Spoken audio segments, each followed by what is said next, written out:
what she said. Saturday night at the movies. Who cares what picture you see?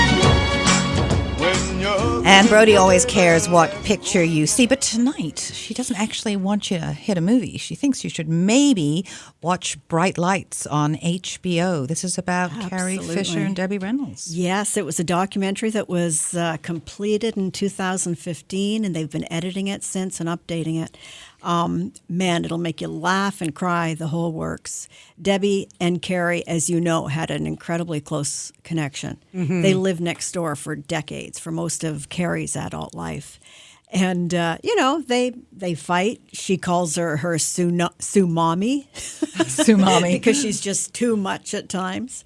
But, partway through the filming of it, Debbie became ill. And you can certainly understand why the stress might have killed her after Carrie died, because she was just really weakening. But she insisted on doing more shows. But some of the great bon mots, just incredible. And it also deals with Carrie and the beginnings of her bipolar disorder.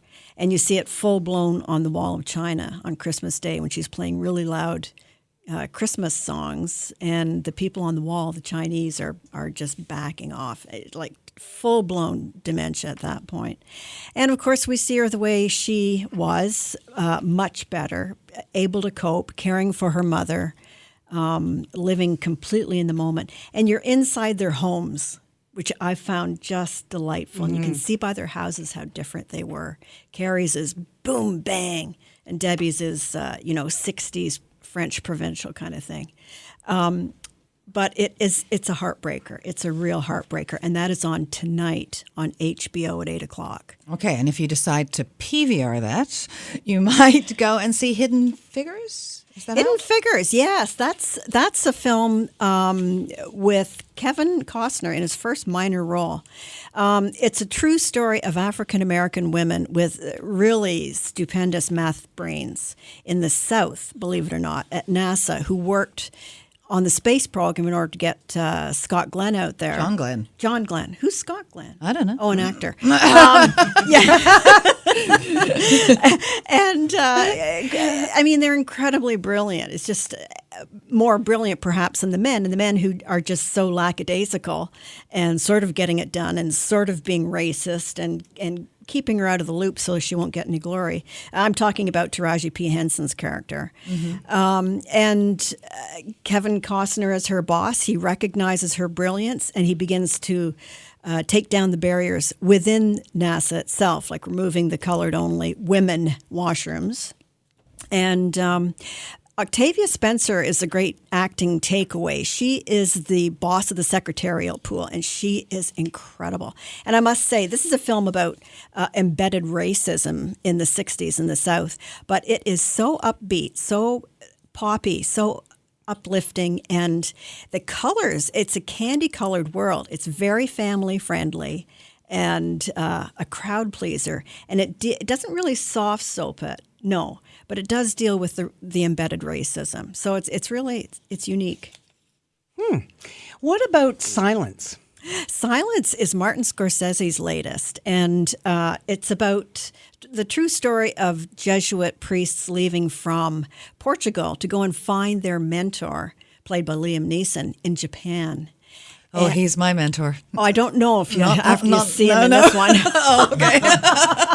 So what he's done, religion is outlawed in 1640 in Japan, and so he has to denounce God, preach against God, and in order to survive. But other Christians, Japanese Christians, are struggling because there is no church for them. So here we have Andrew Garfield and Adam Driver coming in from Portugal. And all they see is total violence against Christians and against themselves, and they're captured. Now, it's slow moving.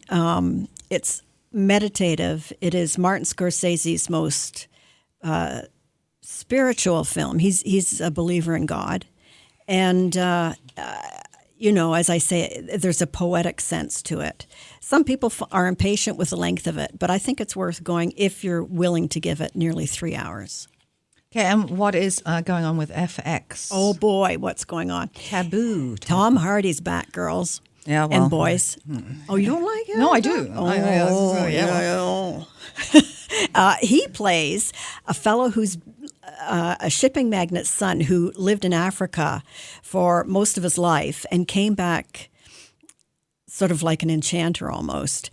This is 1830s London, and Tom Hardy he's tattooed from head to tail, and you see him, he's nude by the fireplace quite a bit. Yay! Excuse me, yeah. And but it involves his inheritance. He has a deed to Nootka Sound in Vancouver, which, of course, is a gateway between to China and the border of the U.S. and Canada. So the Eastern Trading Company is trying to wrest it away from him. It is really good, and he does have a very dark secret that sort of pushes the story along. Well worth seeing. Rogue One? Rogue One is still in the theaters. Only 2 films opened this week, but Rogue One's still there, and Sing! Exclamation point. Well, Annie, thank you so much. You're welcome.